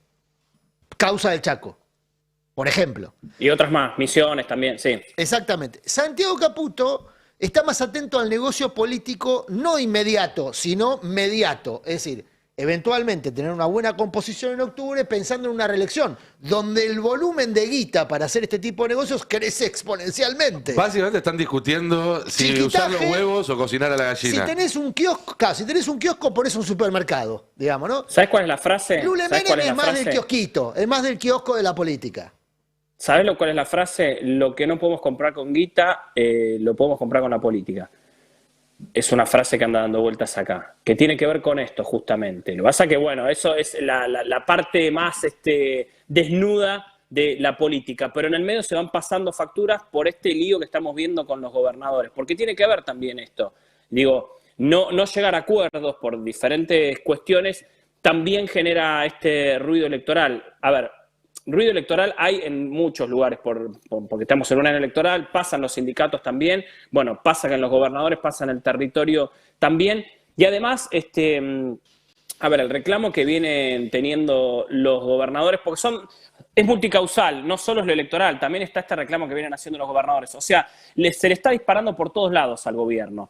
De alguna manera acá me decían, Franco se está intercediendo, el tema es que Franco se está más ocupado en sentarse a ser el mediador entre los dos bandos, porque Franco se está funcionando de eso. No solo es el Adorni light, digamos, que funciona como un vocero que dice las cosas más tranqui, más lavadas, sino que además funciona como una especie de mediador entre el carinismo y el caputismo. Hace 2 días hubo una reunión en ese tenor acá abajo, en los despachos de jefatura de gabinete, donde estaban sentados Francos, Martín y Lule Menem, Santiago Caputo y Karina Milei.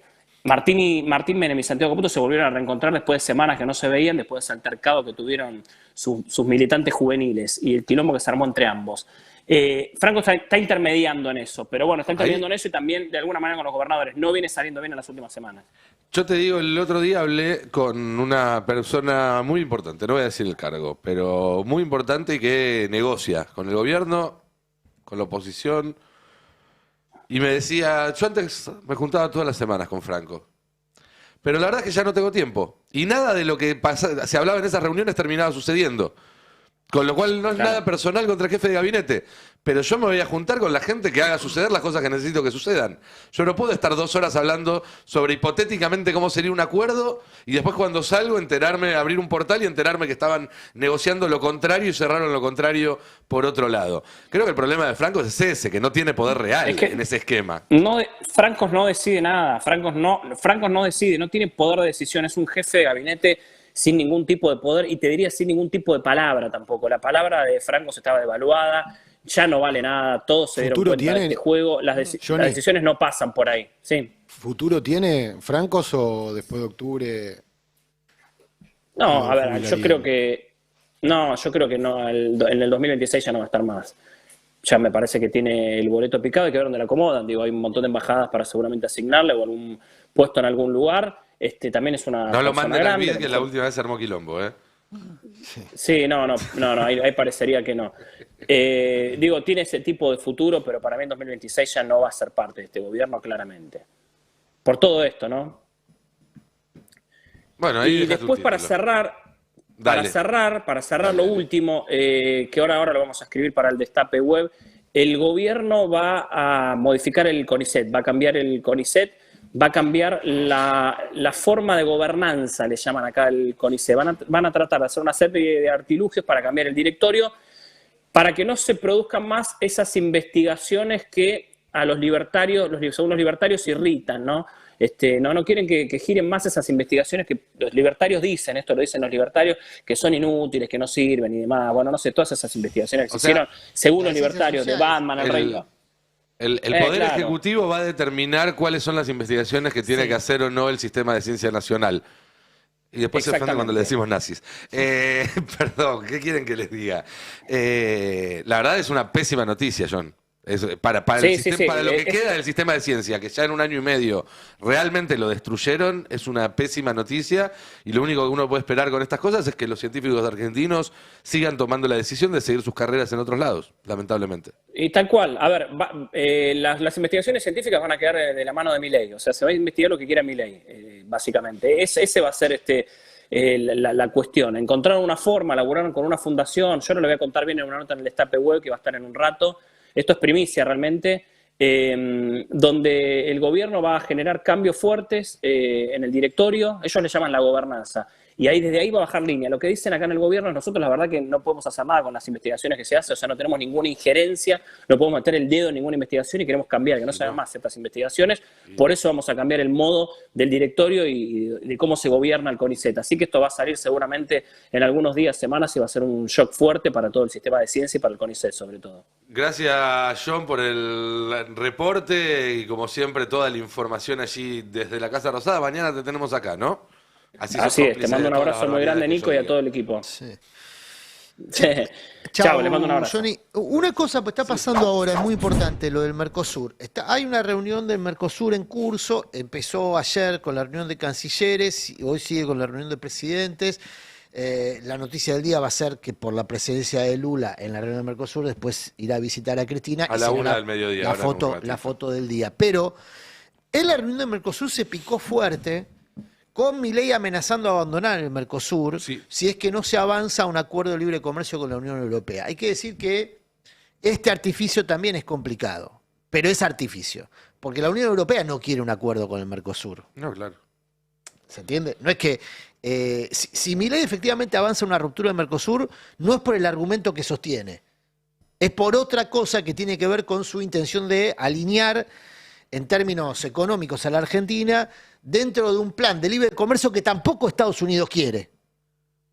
Pero es una pretensión de Milei, digamos. La pretensión de Milei es integrarse a la globalización comercial que los países rechazan. Es como, a ver, si hubiese nacido o hubiese quedado congelado en el tiempo 20 años más tarde de lo que él pretende hacer. Todo esto se discutió en el mundo hace 25 años y hoy los países que lo proponían lo rechazan. Estados Unidos rechaza un acuerdo de libre comercio con la Argentina, no lo quiere, no le interesa. Está bien así. Por otro lado, tiene lo que necesita y evita la competencia de productos que podrían competir con productos locales. El campo quiere ese acuerdo Y el con el acuerdo Sí, pero o el con la campo- Unión Europea. O sea que si no te Exactamente, liquidan el estas campo circunstancias, europeo no si quiere Milei el amenaza acuerdo con con la eso. Argentina. Claro, es como que llegó tarde a gobernar mal un país. Exacto, llegó a imponer ideas que ya están viejas. Claro. Por eso es importante. Bueno, es que eso es lo que siempre decimos de la nuevo no tiene diferencia, nada, la diferencia entre Menem y Milei. Menem entendió el sentido de la época y se subió. Bien, mal, nos gusta, no nos gusta, pero en ese momento el mundo estaba yendo en esa dirección. Milei desde el siglo Consenso pasado de Washington. es un tipo con ideas del siglo pasado que añora el siglo anterior. Así es. O sea, que idolatra el siglo anterior. O sea, tiene 2 siglos de retraso. Es decimonónico. Y por eso siempre dice que el país empezó a joder con el voto universal en 1916. Che, no quería irme sin antes prestarle un poco de atención al tema que trajo Gise, porque a veces puede quedar atrás de la agenda, de las cuestiones económicas, de las denuncias, de las redes, de los anuncios. Pero cuando decimos, como acá dijimos desde el día 1, que este gobierno venía a deshacer el consenso democrático de 1983 en la Argentina, eso también incluye, obviamente, el nunca más, y eso incluye deshacer también la tarea que terminó con la impunidad de los milicos. Sí, exactamente. Ahora vamos a hablar de eso y un pedido de beneficios para algunos de los condenados por delitos de lesa humanidad. Si me dejas antes, vamos a hacer un agradecimiento, en este caso, al equipo médico del Hospital Oftalmológico de Santa Lucía, de la Ciudad de Buenos Aires.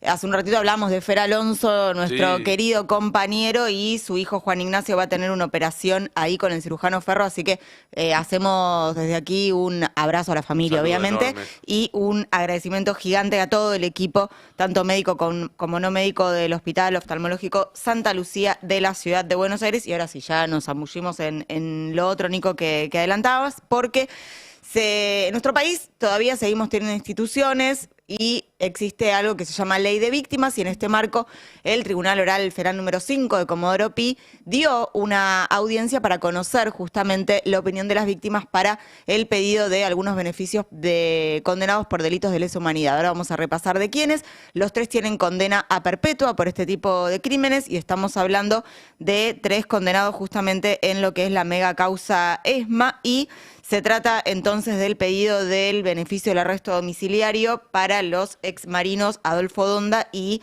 Alberto González, y el pedido de libertad condicional para Jorge Radice. Tienen distintas condenas, decíamos, y la idea es justamente poner en evidencia que existe no solo peligrosidad por lo que cometieron, sino porque nunca se arrepintieron. Esto está probado, son delitos que fueron probados en nuestro sistema de justicia y no dan la información que falta para poder encontrar los cuerpos de las víctimas y los nietos que fueron apropiados. Estamos hablando en el caso de Adolfo Donda Tiguel, quien es el tío de Victoria Donda Pérez. Ella nació en cautiverio en la ESMA. Él fue condenado por distintos crímenes de la ESMA y además por su vinculación con el hecho de la apropiación por parte de Juan Antonio Piraña, era su alias ASIC, y también fue condenado en esta causa Jorge Radice, que sigue teniendo todavía causas pendientes, en este caso por delitos económicos, por el robo de bienes directamente de las víctimas junto a su hermana. Y además de esto está Alberto González, que fue condenado por delitos de lesa humanidad de la causa ESMA, también en una causa particular por delitos sexuales, y que es uno de los considerados armadores políticos de Victoria Villarruel, que aunque no la nombremos mucho, sigue siendo la vicepresidenta, ¿no?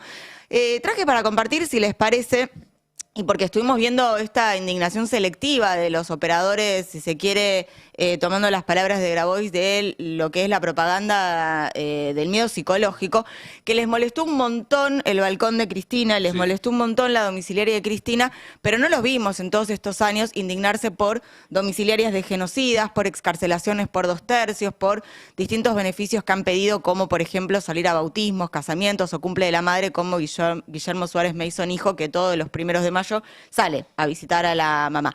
En el caso de Donda, además, había estado en la reunión que se hizo en Ezeiza con diputados y diputadas de La Libertad Avanza. Se va a cumplir un año, ninguna sanción tuvieron estos diputados. Y si les parece, muy brevemente traje unas palabras, en este caso de Jorge Raize, que está condenado a perpetua, que habló en el juicio a la Junta, se cumplen 40 años este año de ese juicio, y cuando le preguntaban sobre cómo eran los crímenes que se cometían, decía básicamente que, bueno, él no recuerda si entre sus objetivos le ponían una persona o una ventana. Si les parece, tenemos para compartir en el tape 2 estas palabras que daba hace 40 años en un juicio histórico frente al, en ese momento, magistrado, el juez Gil Lavedra, y con las preguntas de la Fiscalía en ese momento de Estracera y Moreno Campo. ¿Cuál es el ejemplo concreto de blancos en estos operativos de lucha contra la subversión? Ese que di, por ejemplo, una ventana.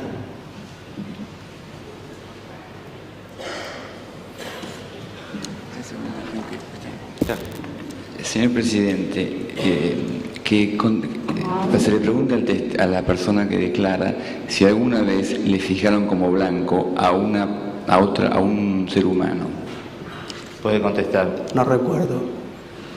Silencio en la sala. Se advierte a la sala que a la próxima alteración del orden será desalojada. Bueno, pide libertad condicional, es decir, estar en su casa, salir de su casa, va a tener, si se la conceden, eventualmente algún tipo de limitación, que puede ser el reportarse ante el tribunal, no salir del país sin autorización y algunas cuestiones, pero lo que pide es estar entre nosotros, caminar por nuestros barrios, ir a comprar a la misma panadería, por ejemplo, y en el caso de los otros dos, de Donda y González, lo que piden es el arresto domiciliario. Bueno, decíamos, se dio ayer esta audiencia, veremos qué sucede. Estos son distintos pedidos que se vienen haciendo, que han tenido un gran incremento durante el macrismo y continúan de esta manera. Más del 80% ya de las personas que están detenidas o en preventiva o en cumplimiento de condena o durante el juicio por delitos de lesa humanidad ya tienen el beneficio del arresto domiciliario, son más aún las que están excarceladas.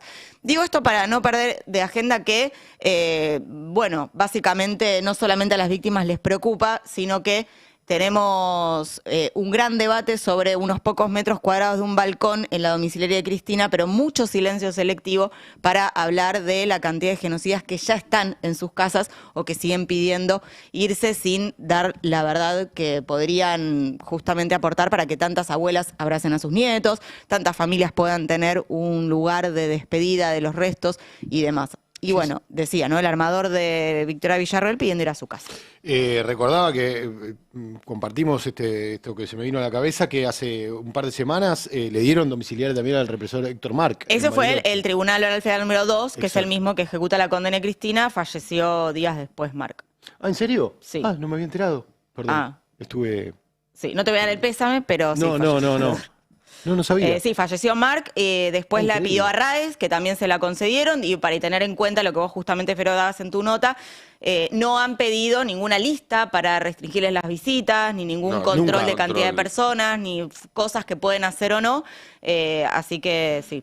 No, nunca jamás piden lista de nada. No, eso es algo. Igual lo del balcón de Cristina no me parece algo menor, porque ellos esperan que ante cada una de estas decisiones que toman, uno caiga derrotado, caiga de rodillas. Y lo que hizo Cristina, y salvando obviamente las distancias enormes, lo que tratamos de hacer acá cada vez que llega una denuncia, cada vez que llega un apriete, es lo mismo. Es poder mirar a los ojos a la gente que nos elige todos los días y seguir haciendo nuestro trabajo. Incluso a veces reírnos un poco de eso, más allá de que eso no implica desdramatizar situaciones que son realmente graves, que son realmente dramáticas, y por eso uno usa las palabras que usa, que le gusten o no al presidente, son palabras graves, son palabras muy graves. Algunos de ayer me comentaban, porque mi primera reacción fue subir también una especie de meme a las redes y demás, no es desdramatizarlo, Pero hay que entender también que el humor es un punto ciego para los fascistas, que no lo entienden, que no logran responder ante eso, y es descolocarlos un poco también.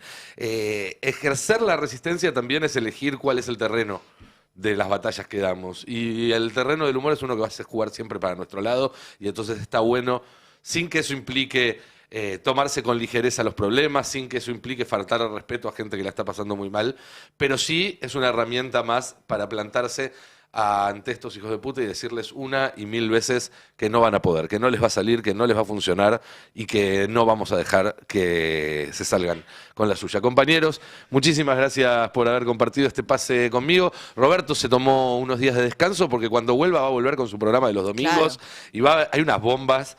O sea, yo creo que descanso es una palabra que no... Se está tomando unos días del pase. Sí, está tomando Descansando no está descansando.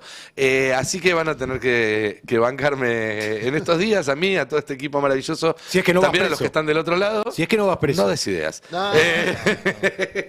Gente, que tengan un muy buen día. Quédense con Adrián Murano, con sus verdades afiladas y toda la continuidad del Destape. Y nosotros mañana a las 10 de la mañana nos reencontramos acá haciendo el pase. Que tengan un gran día. Chau, chau. En un país complicado, una radio sin vueltas. El Destape 1070. Radio y punto.